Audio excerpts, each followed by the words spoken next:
psychology way back in, let's say, high school. I went into college pre-med. The 4 schools that I interviewed at and then got accepted into work. Sure. Then we get to internship. All right, and we are getting down to the end, so let's talk about postdocs. So after you graduate from your doctoral program, you will probably do a postdoctoral fellowship. This is different for people who are kind of just in general clinical psychology versus if you're going into neuropsychology. If you're in general psychology, there is an internship and postdoc match called APPP, or the Association for Psychology, Postdoctoral, and Internship Centers. I believe that that's it. And if you're going into neuropsychology, there is also a match through APSIN, or Association for Postdoctoral Programs in Clinical Neuropsychology. So what is postdoc in the first place? This is basically your last opportunity before you are let out loose in the world for additional supervision and training, and possibly specialization in whatever it is that you're going into. So it's also a chance for you to get the hours needed for licensure in your state if you have not already met that requirement through internship. It's a chance for you to get additional research opportunities to make yourself more competitive for a job placement, and also more clinical experience, again, to make yourself more competitive and just more ready for getting a job. To be honest, coming out of internship versus where I am now, when I look back, there's no way I was ready to just go out and practice as a neuropsychologist fresh out of my doctoral program. But the thing is, you don't know what you don't know until you know it. You know, do you know what I mean? It's one of those things where at the time I said, oh, I know a ton about neuropsychology. Yeah, I could definitely do this, you know, as my career. But these past 2 years of postdoc have definitely taught me that there was so much that I had no idea of at that time, that yes, these 2 years were definitely needed in order to prepare me to go out and practice independently. I imagine that a lot of the process is the same, whether you go through the match or you don't. You have to get a site. The thing that's different is that for general psychology, oftentimes the postdoctoral fellowship is 1 year, whereas for clinical neuropsychology, the postdoctoral fellowship is 2 years. I think I applied to 11 sites for postdoc, and I actually don't recall how many I interviewed at. It could have been 8.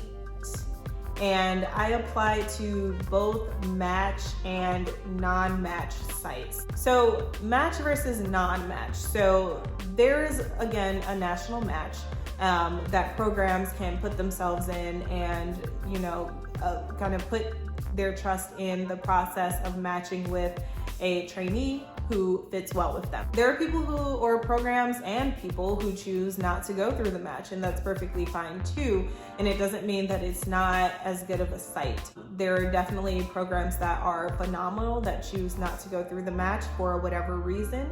And if you want to apply to one of those programs, definitely by all means do so. Some people do wonder, and this is something that I wondered when going through this process, is should I apply to match sites or non-match sites, or can I apply to a combination of both?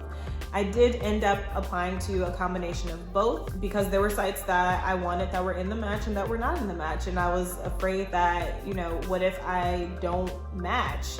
I need to have some kind of backup plan also for sites that are not in the match. I interviewed, again, I think at like 8 or 9 places.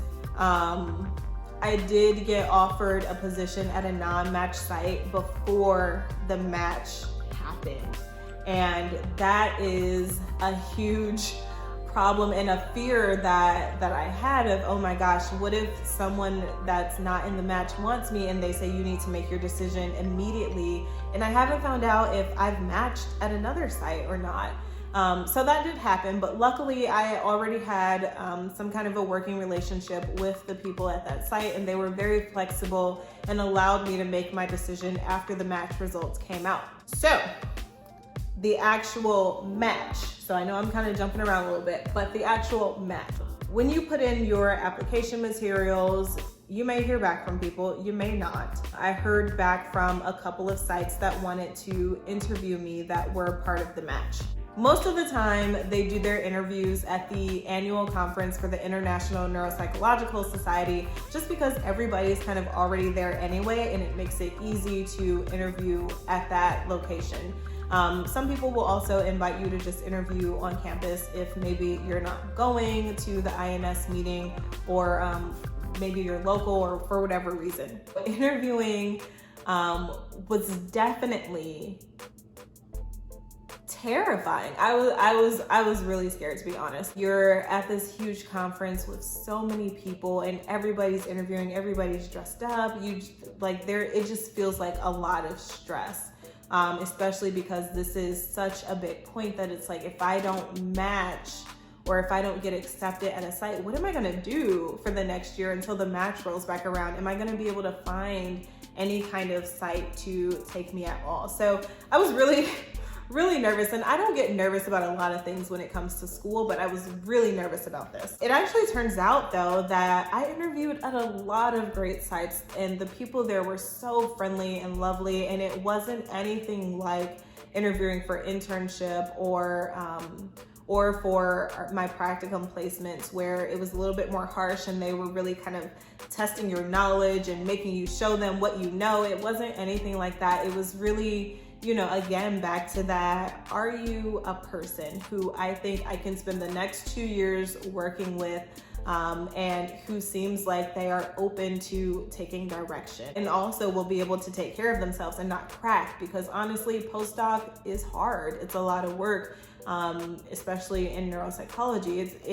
It's not an easy trip. It's not, I thought I was gonna have a lot of free time in postdoc because I wasn't in school and doing coursework anymore, but honestly, it was hard. And sure, they may ask you a couple of questions to have you demonstrate your knowledge base, because they do still want to know that you are prepared for this, because again, postdoc is not easy. You need to have some kind of preparation in neuropsychology in order to succeed. I only had one interview that was quite tough, honestly. They started the interview off asking me about my thoughts on CTE, and that is such a controversial topic that it completely threw me for a loop, and the rest of the interview was just, it was just a process. I ended up ranking, I guess, 5 sites within the match, and I matched with my number 2 site. And so I did my postdoctoral fellowship at the University of Virginia in their neurology lab.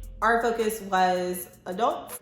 It was mostly older adults and neurodegenerative disorders. So the different dementias, Parkinson's disease, multiple sclerosis.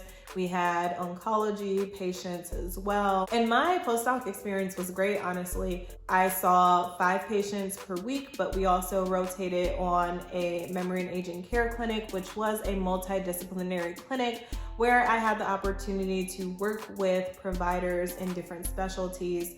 So definitely social work and research coordinators, the nurse practitioner, the neurologist, kind of everybody. We worked together as a big team. And this clinic was really unique in that we had a really good relationship with the neurologists, and they were kind of right down the hall. So we really worked very closely with them, and they really respected us in that way, which is not the case everywhere. So definitely when thinking about where you are doing your training and where you are working, I would ask questions about what's the relationship like between neuropsychology and neurology or the other disciplines, and definitely listen to those answers and see what kind of relationship you hear that they have. I found it to be very important to my training, very instrumental in my training, to have neurologists who were willing to sit with me and help aid in my knowledge base, and who let me sit in with patients that we had in common to be able to see what this looked like and what that neurological examination looked like,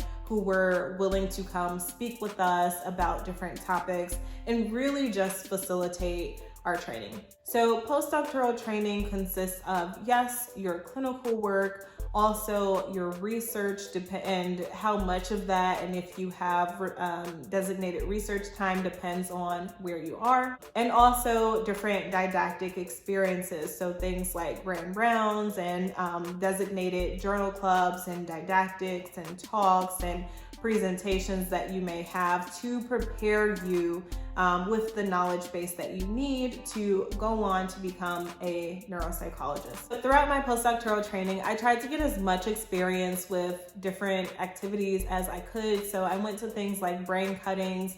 I actually gave a grand rounds talk about cultural neuropsychology. I did different talks throughout the community at a church and at nursing homes, talking about dementia and providing education in that way.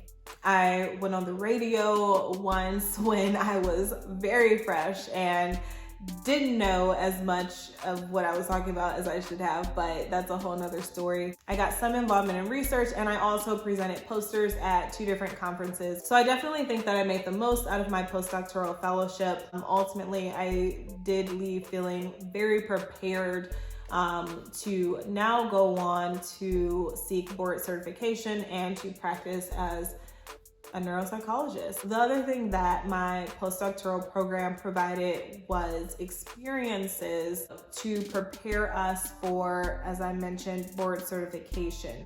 It seems like these hurdles are never ending because I am going to go on to get board certified in neuropsychology. So they prepared us with a mock examination for each part of the real board examination. So we did mock orals, we did mock fact finding, and we did a paper and pencil multiple choice test. And those are the steps in board certification, which I'm not going to talk about here because I am not there yet, but just know that it is something that is coming next. So board certification is not something that you have to do, and there are many people who practice neuropsychology who are not board certified, but it is something that the field is moving towards, and more people are seeking board certification, such as myself, because it's kind of that top level to say I have passed all of the hurdles needed in order to say that I am an expert in this field. And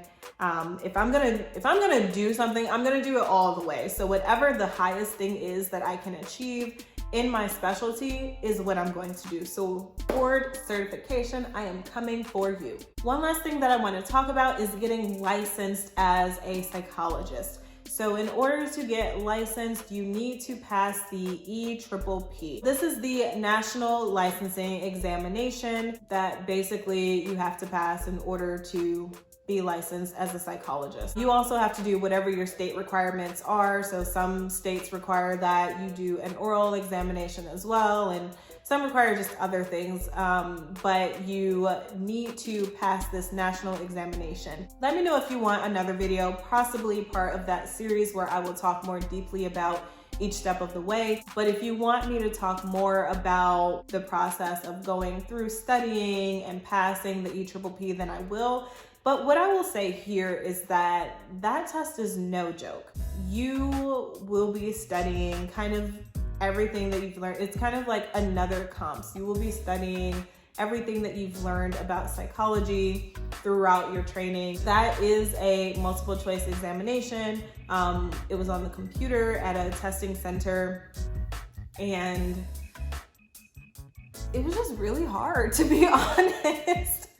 I studied, I wouldn't change anything about your study habits. If you are someone who typically studies over the course of several months, then do that. If you are someone who typically studies over the course of 1 month, then do that. Definitely just study how you studied for anything else. I think it's the ATBS study materials that were passed down to me, and then a lot of past exams and mock exams that were passed down to me. Definitely follow some kind of structure when it comes to studying. Focus on the areas that are really weak for you. I didn't pay much attention to the neuropsych section at all because that's what I do every day. So I didn't need to study that nearly as hard as I studied other things. Like abnormal psych, for some reason, gave me a really hard time and really just recalling the DSM diagnoses and, you know, all of the criteria. So I would say start off with figuring out what your strengths and weaknesses are, and then really focus on those. The other thing that's really important in the study materials that I had broke this down, but it's to focus on the hard-hitting areas on the test. So some areas are more heavily emphasized than others. And it's broken down into like A, B, and C areas. And so A is, you know, they are the most heavily emphasized areas. So definitely make sure that you have those down pat, because let's say you miss all of the questions from a C area. You can still pass the EPPP if you really have those A and B areas down pat. So definitely focus on the heavily emphasized areas. And my advice that I give to everyone when they ask about how to pass the EPPP is really just to control your anxiety when you go in there. You know, people said this to me before I went in there, that when you sit down and you start taking that test, you just have to know that you're not going to be 100% sure about any of the questions. And that is how I felt. And it was just more and more frustrating as the test went on, because it was just like, none of this is what I studied. I got the study materials that you all said were the best study materials, and I got all kinds of other different study materials, and somehow none of this is adding up. It's just not making any sense. And so from the first question, I said, okay, you know, maybe this is a fluke. And then as it kept going and I said none of this was anything that I studied whatsoever, you know, it just became more and more frustrating. So control your anxiety, control your frustration throughout the test. Realize that those questions are going to be different from probably all of the practice questions that you've ever answered. They're just structured differently. I passed the EPPP and got licensed in the winter of my second year of postdoc. So I'm gonna be completely honest, this video is long enough. I think I've been recording for like 2 hours, so we're gonna have to break this down.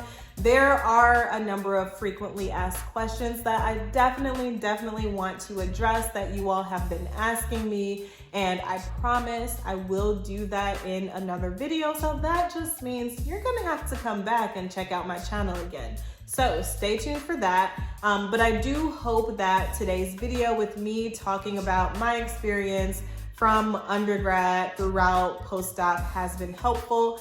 Write in the comments if there are questions about my experience that I did not answer in this video that you would like me to answer in the future video.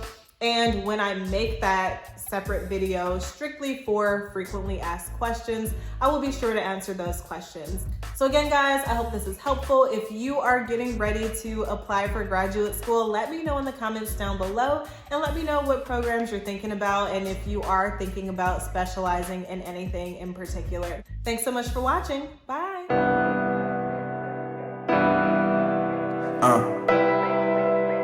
Mind, body, and soul.